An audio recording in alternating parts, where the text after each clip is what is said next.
लालचंद फलक कहते हैं कि दिल से निकलेगी न मरकर भी वतन की उल्फत, मेरी मिट्टी से भी खुशबुए वफ़ा आएगी। उल्फत का मतलब मोहब्बत, वतन देश को कहते हैं, ये आपको मालूम है। और खुशबुए वफ़ा का मतलब है वफ़ा की खुशबू। दिल से निकलेगी न मरकर भी वतन की उल्फत, मेरी मिट्टी से भी खुशबुए वफ़ा आएगी। जाफ़र मलिहाबादी कहते हैं कि वतन के जान निसार हैं, वतन के काम आएंगे, हम इस ज़मीं को एक रोज़ आसमां बनाएंगे।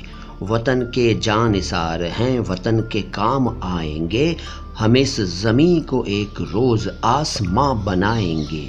जानिसार का मतलब है जान फिदा करने वाले, जान न्योछावर करने वाले, प्राण बलिदान करने वाले, प्राणों का बलिदान करने वाले।